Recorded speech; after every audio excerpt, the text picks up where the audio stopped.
bonsoir ou rebonsoir si vous nous rejoignez sur LCI. Nous sommes évidemment en édition spéciale pour essayer de comprendre le dilemme qui se pose à Donald Trump. Frapper ou ne pas frapper, telle est la décision que va prendre le 47e président des États-Unis dans un futur très proche.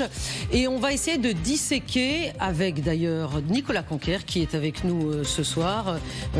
Nicolas, vous venez de publier un livre. Redonnez-moi le titre de votre livre. Voilà, vous l'avez avec vous, c'est ça. Vers un Trump français aux éditions Fayard. Vous avez aussi créé un think tank et vous avez représenté les Républicains overseas. Je crois que ça n'est plus le cas, mais je peux dire que vous êtes un adepte de Donald Trump, que Donald Trump est votre héros. Et c'est à ce titre que vous êtes parmi nous ce soir. Donc, essayons de disséquer ensemble la méthode Trump. Parce qu'il y a quand même une méthode Trump. Et ce soir, il n'a pas beaucoup parlé encore aujourd'hui, Donald Trump. Le fera-t-il plus tard, puisque nous sommes évidemment en décalage horaire. Il est beaucoup plus tôt aux États-Unis. Mais il a eu le temps de poster sur Truth Social ce post-là. Alors, c'est une vidéo, il a publié la même vidéo. La première fois, il l'a publiée il y a quelques moments sans légende.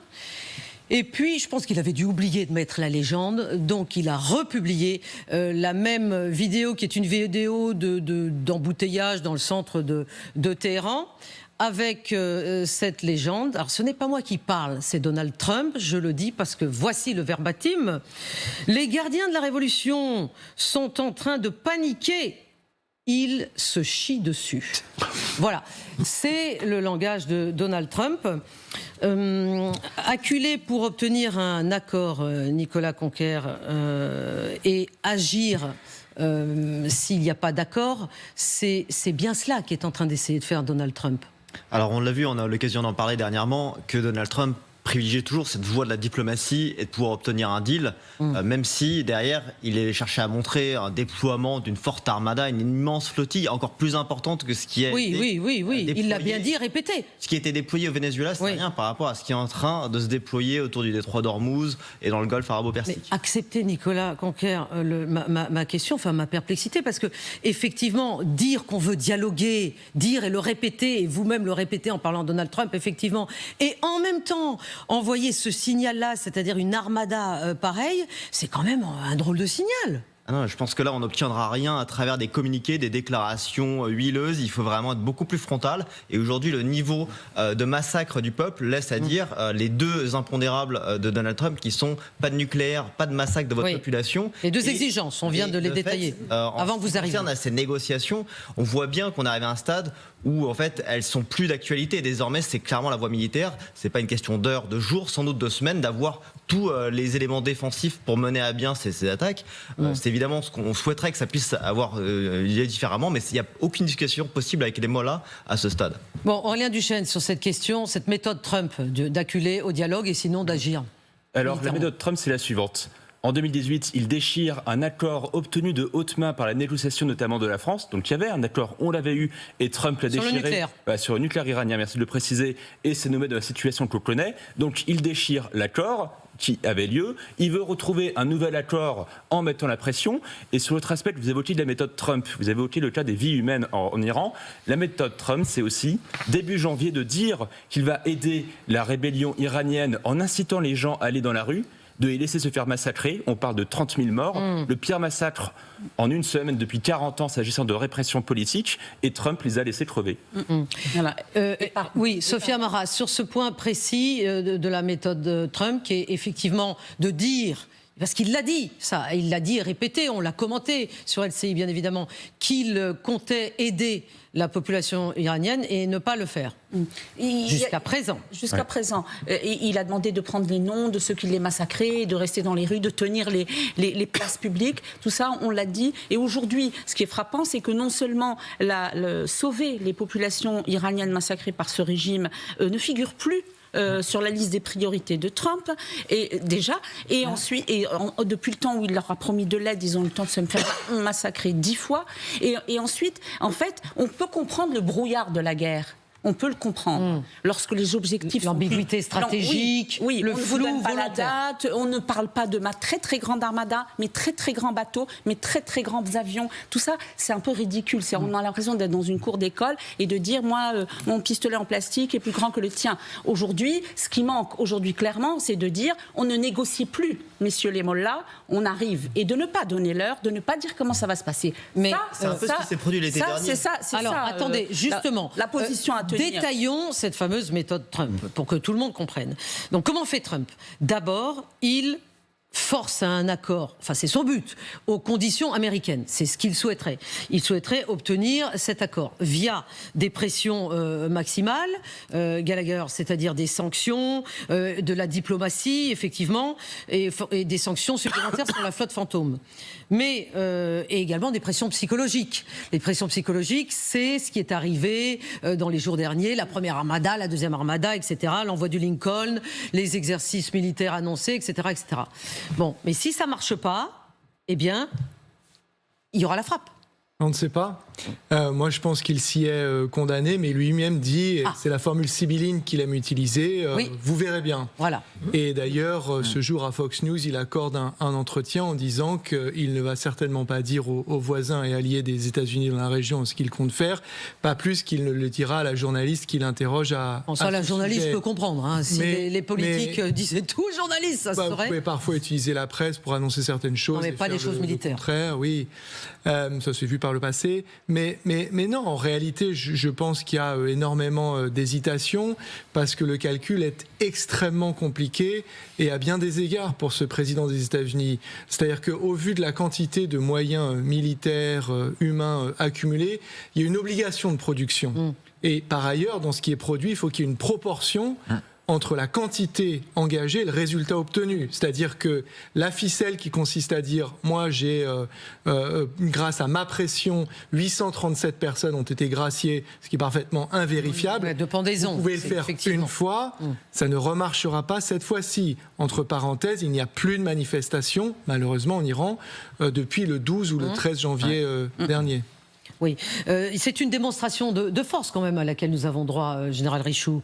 Donald Trump a de toute façon besoin d'un succès. Donc il a besoin d'un succès, c'est une démonstration de puissance. Donc là, les États-Unis montrent qu'ils sont puissants. Alors là, on peut critiquer Donald Trump, c'est quand même le seul qui se met en mouvement, quand même. Il faut quand même le dire. Parce que moi, ce que je regrette là-dedans, c'est véritablement le silence abyssal des Européens dans le même temps. Je veux dire, nous avons eu droit quand même avant-hier à l'interdiction, à la mise sur la liste des organisations terroristes des gardiens de la Révolution. Bien sûr. Alors, le vrai problème que l'on a actuellement, c'est qu'il n'y a plus du tout aucune concordance entre la révolte populaire et puis la mise en place des éléments qui vont frapper. C'est-à-dire moi je ne vois pas comment une frappe qui sera aérienne de toute manière, contre quoi on ne sait pas vraiment, même si c'est le nucléaire, si c'est les passes d'Aran, les bases ou bien même Khamenei, je ne vois pas comment une simple frappe aérienne pourrait renverser le régime. C'est-à-dire qu'en fait, si c'était véritablement en appui, en même temps, de manière concomitante avec les révoltes dans les rues, ça aurait pu amener quelque chose de surmultiplié qui amène à la chute du régime. Là, véritablement, quand j'analyse militairement la chose, je ne vois pas comment ce régime va tomber avec une flotte. Là, je rappelle qu'au sud, c'est 18% de côte. Et donc, l'Iran n'est pas encerclé, bien entendu, et il y a une flotte au sud, mais qui empêche absolument pas l'Iran de vivre, combien même elle pourrait être bombardée. Oui, pour Nicolas l'échange Conter. avec la presse, on rappelle que lorsqu'on était dans l'été dernier, Donald Trump avait laissé 15 jours au Mollah pour négocier. Ne platit pas que 48 heures plus tard, les B-2 arrivent et neutralisent les sites nucléaires de Fordo et Natanz, c'est donc les différents sites nucléaires iraniens. Donc encore une fois... Mais est-ce qu'on est dans la même configuration Non, parce que l'objectif de guerre, l'objectif n'est pas le même, mais l'effet de surprise... Mais quel est l'objectif ? Vous le connaissez, Nicolas Conter ? Mais l'objectif, c'est d'en finir avec ce régime des mollahs et de Khamenei. Comment ? Est-ce qu'on en a fini ? C'est une question ouverte. Est-ce qu'on en a fini en juin avec le régime des mollahs ? Absolument pas. On a retardé leur programme militaire iranien qui était critique. l'histoire du monde. On a oblitéré. En même temps. Le fait qu'une campagne aérienne ait fait tomber un régime. Alors ça peut-être qu'on va avoir là la surprise du chef, mais véritablement c'est que ça n'existe pas. À un moment il faut des troupes au sol, ou alors il faut un relais, il faut que la population soit structurée avec un chef et qu'il y aille. Et là véritablement on voit pas. C'est pas du tout une critique des Américains. Du coup je dis c'est les seuls qui y sont. Mais je pense que ce qui va se passer va permettre à Donald Trump avec un fusil en cou disant j'ai fait, regardez, j'ai gagné la guerre, etc. Et que en fait le régime des mollahs sera encore là, comme il est encore là au Venezuela malheureusement. Oui, alors Trump avait dit après les frappes qu'il avait eu raison de mener contre le nucléaire iranien mi-juin dernier qu'il avait oblitéré le programme nucléaire iranien et qu'il ne restait plus rien. S'il ne reste plus rien, pourquoi négocier sur un programme nucléaire qu'il a déjà détruit? Donc est-ce qu'il a été détruit ou pas finalement? Et la deuxième chose, je suis tout à fait d'accord avec le général Nicolas Richoux, on ne détruit pas un régime par des frappes aériennes, même massives.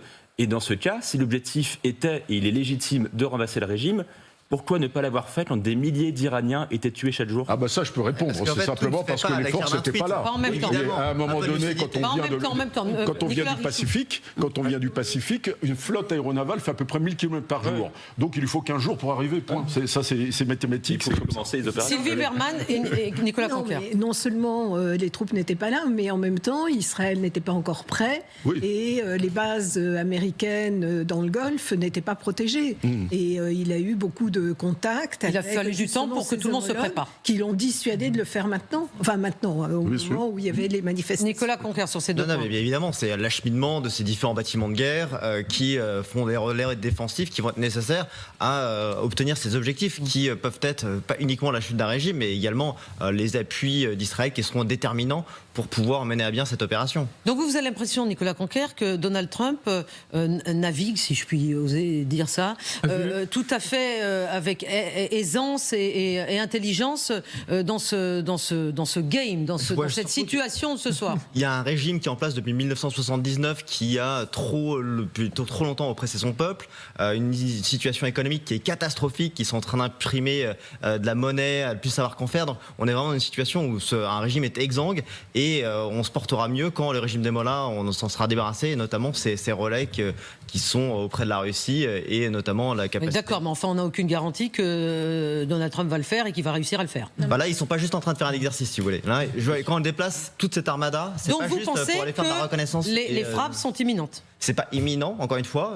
Au risque de votre édition spéciale, ça va pas jouer dans les heures à venir. Je pense qu'il faut avoir quand même le temps long dans l'esprit. On se rappelle que l'intervention qui a été menée sur Caracas, elle a nécessité plusieurs semaines. Donc c'est pas quelque chose. Encore une fois, on a peut-être des images où ces opérations militaires se déclenchent et se font comme ça instantanément. Il y aura un effet de surprise. Encore faut-il qu'il y ait un opportunisme. Mais Donald Trump ne peut pas ne pas frapper.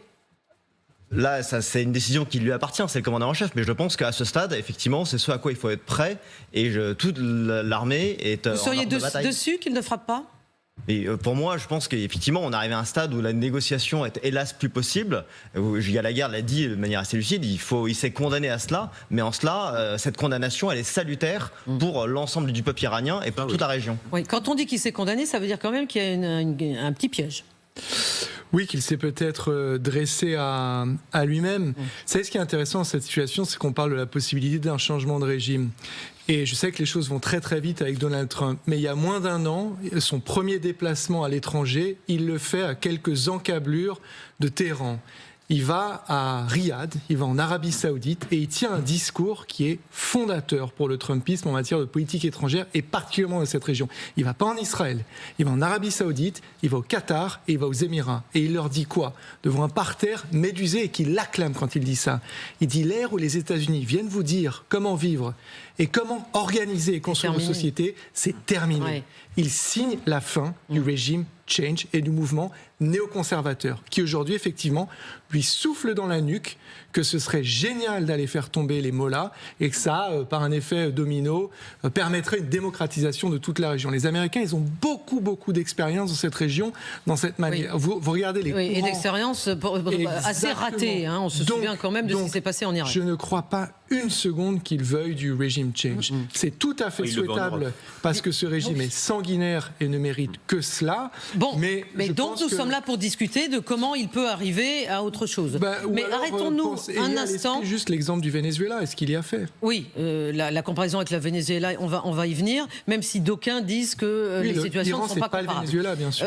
Ce soir, Ali Larijani, qui est un des conseillers du Guide suprême, a tweeté. Il a tweeté au retour de Moscou, puisqu'hier il était accueilli par Vladimir Poutine. Contrairement à l'atmosphère de guerre médiatique artificielle, la mise en place d'une structure pour les négociations progresse. Donc, à l'heure où nous parlons, du côté iranien, officiellement, bien évidemment, on est dans l'acceptation et la poursuite de négociations. Et il s'est rendu aujourd'hui, c'est le Premier ministre du Qatar qui s'est rendu à Téhéran pour justement rendre visite à Ali Larijani, qui était donc revenu de Moscou. On peut se poser la question, Sophia Maras, si le Premier ministre du Qatar ne lui a pas transmis un message de la Maison-Blanche. C'est tout à fait possible. C'est le rôle du Qatar d'être ce genre d'intermédiaire. Mais exactement. Cela étant dit, des deux côtés, on annonce à Washington comme à Téhéran qu'il y a encore la place pour des négociations. Ça n'est pas ça le problème. Côté américain, ça se dit vite. Hein. Oui, exactement. Mais en tout cas, c'est pour ça qu'on est dans le brouillard et qu'on ne sait pas trop. Moi, ce que je pense, c'est que Donald Trump, il s'est mis dans une situation compliquée. Il a pensé qu'il pouvait traiter les Iraniens comme il traite parfois avec d'autres pays ou d'autres populations. Sauf que les Iraniens, jamais, ils ne rendront leurs armes ou leur armement. C'est une question religieuse pour eux. L'imam, le Khamenei, qui est le guide suprême, il joue le rôle du 12e imam, de l'imam caché. Ouais. Et dans leur idéologie religieuse, les armes ne peuvent être rendues que lorsque le Messie reviendra. Donc quand vous parliez tout à l'heure de donner des délais, mais les Iraniens, ils sont sur un délai qui va jusqu'à la nuit des temps, en fait, jusqu'à la fin des temps.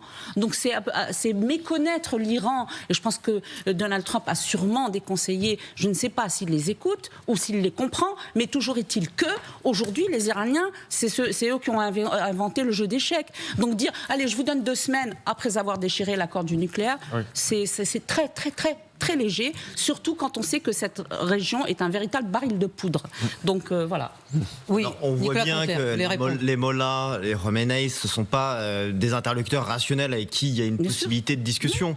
Donc de force, c'est comment ça, vous pensez qu'ils ne sont pas rationnels?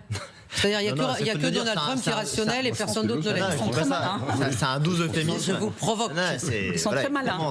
Ils sont très malins. Des idéologues, iconoclastes et qui sont jusqu'au boutistes et par leur logique mortifère et destructrice pour la région, notamment auprès d'Israël. Donc effectivement, il y a peu à attendre d'une voie de la négociation. Après, ces lignes rouges qui avaient été posées, elles méritent d'être rappelées sur l'absence de nucléaire, l'absence de pertes civiles, enfin de tueries de son peuple. Mais l'enjeu n'est pas de pouvoir obtenir un deal comme on pourrait l'espérer dans d'autres conflits qui ont été résolus. Enfin, la méthode, c'est la même, c'est toujours de forcer et d'acculer au deal. Et pour le moment, ça n'est pas une réussite. Le ministre des Affaires étrangères iranien, M. Araghchi, a lui-même aussi tweeté. Tout le monde tweet, hein, tout le monde est sur X. Il tweet alors qu'il n'y a plus d'internet en Iran et que tout ça est banni effectivement. Mais enfin, ils se privent pas tous de tweeter. Donc, je vais vous lire son tweet, mais il a accompagné son tweet de cette carte. Donc, vous voyez bien que dans cette carte, il souligne l'éloignement entre les États-Unis et l'Iran. Et notamment le petit point rouge là-bas, c'est là où se trouve l'armada américaine. Qu'a-t-il dit le ministre des Affaires étrangères iranien ? Opérant au large de nos côtes, l'armée américaine tente désormais de dicter comment nos puissantes forces armées doivent mener les exercices de tir sur leur propre territoire. Nicolas Richoux, est-ce qu'il y a là concomitamment deux armées qui se font face, effectivement, et qui sont censées être en exercice?